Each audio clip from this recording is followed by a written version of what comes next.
इन लोगों को सिर्फ डर इस बात का लगा हुआ है कि जी बसंत में वो पतंग के ऊपर तस्वीर इमरान खान की ना हो, फलानी जगह पे तस्वीर इमरान खान की ना हो, किसी झंडे की ना हो। इनके ऊपर हवस के ऊपर इमरान खान सवार है। इन्होंने उसको 2.5 साल से जेल में रखा हुआ है, लेकिन वो जेल के अंदर से वो सब चीज़ें कंट्रोल कर रहे हैं और इनके कंट्रोल में कुछ भी नहीं है। इन लोगों ने पूरी कोशिश की है 4 साल में 1 GDP से ऊपर तो इनका फिगर गया नहीं है। सबसे बड़ी मिसाल ये है कि जो IPPs के मुआहदे 2015-16 में इन लोगों ने किए थे, उसकी वजह से आज पाकिस्तान को तकरीबन हर साल 2 से 3 खरब रुपए का नुकसान हो रहा है। आप सोच लें, पिछले 13 सालों में अगर उस लिहाज से कर लें तो 30-40 खरब रुपए का नुकसान ये लोग करा चुके हैं। सही। और इसके बावजूद कि ये करके इन लोगों ने इस मुल्क को तबाह किया है। पिछले 40 साल से 1985 से ये लोग हैं। ये लोग कभी इस मुल्क को नहीं ठीक कर सकते। सर, हम आपकी भी ये एक मसला है। क्यूरियोसिटी देख रहे हैं, एक फिक्र देख रहे हैं, आवाम को भी हो रही है। खान साहब एक लीडर भी हैं। अब आप बताएं कि आपको नहीं लगता कि हुकूमत को कोई हेल्थ बुलेटिन जारी कर देना चाहिए था, या कोई इसका फॉलो अप बताते, या कोई आवाम की आगाही के लिए, फैमिली की आगाही के लिए कुछ ना कुछ तो ऑन रिकॉर्ड लाते? देखिए, इन लोगों को सिर्फ डर इस बात का लगा हुआ है कि जी बसंत में वो पतंग के ऊपर तस्वीर इमरान खान की ना हो, फलानी जगह पे तस्वीर इमरान खान की ना हो, किसी झंडे की ना हो। इनके ऊपर हवस के ऊपर इमरान खान सवार है। इन्होंने उसको 2.5 साल से जेल में रखा हुआ है, लेकिन वो जेल के अंदर से वो सब चीज़ें कंट्रोल कर रहे हैं और इनके कंट्रोल में कुछ भी नहीं है। इन लोगों ने पूरी कोशिश की है 4 साल में 1 GDP से ऊपर तो इनका फिगर गया नहीं है।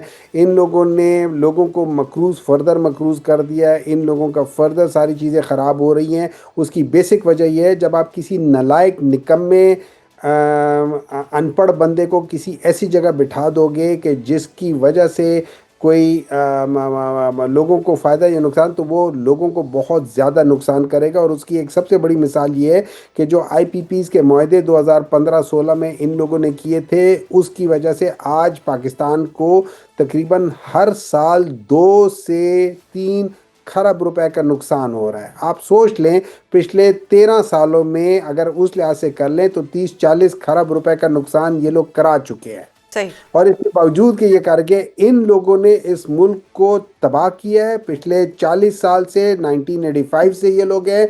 ये लोग कभी इस मुल्क को नहीं ठीक कर सकते। ना इनकी कैपेसिटी है, ना इनकी मंशा है कि ये मुल्क ठीक हो।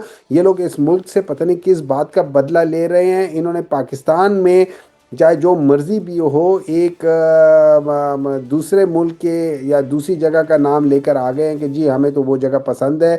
इंटरव्यूज़ में इंडियन टेलीविजन्स को ये कहते हैं कि जी सारा प्रॉब्लम तो पाकिस्तान से हो रहा है, पाकिस्तान के वहाँ से टेररिज्म आ रहा है। तालिबान को ये कहते थे आपका और हमारा, जो मुशर्रफ के ख़िलाफ़ कहते थे, आपका और हमारा दुश्मन भी है कि आपका और हमारी आइडियोलॉजी भी है कि हम भी मुशर्रफ से नफ़रत करते हैं, आप लोग भी मुशर्रफ से नफ़रत करते हो। बेसिकली वो तालिबान के साथ मिल के आर्मी के ख़िलाफ़ बयान देते थे। दिस सही। इज़ व्हाट दे, और कहते थे कि भाई आप लोग पंजाब में ना हो। ये मैं बात कर रहा हूँ, ये मेरे ख्याल में मार्च 2009 की बात है या 2013 की बात है। ये डॉन न्यूज़ में ये पब्लिश हुआ था जी। तो सेनेटर साहिब, क्योंकि आप खुद सेनेटर हैं, क्या पीटीआई इस हवाले से ऐवान में आवाज़ उठाने जा रही है, और कोई तहरीक या करारदाद लाई जा सकती है?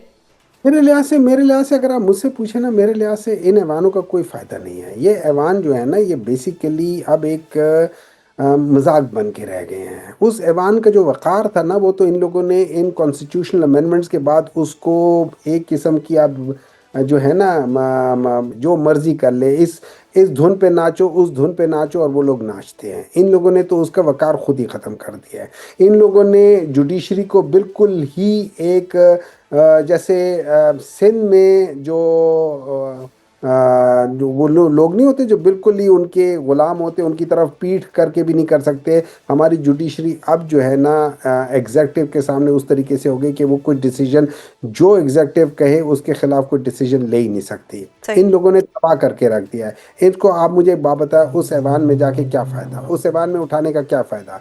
इसको हम डायरेक्ट हम उठाएंगे, हम आवाम के सामने उठाएंगे।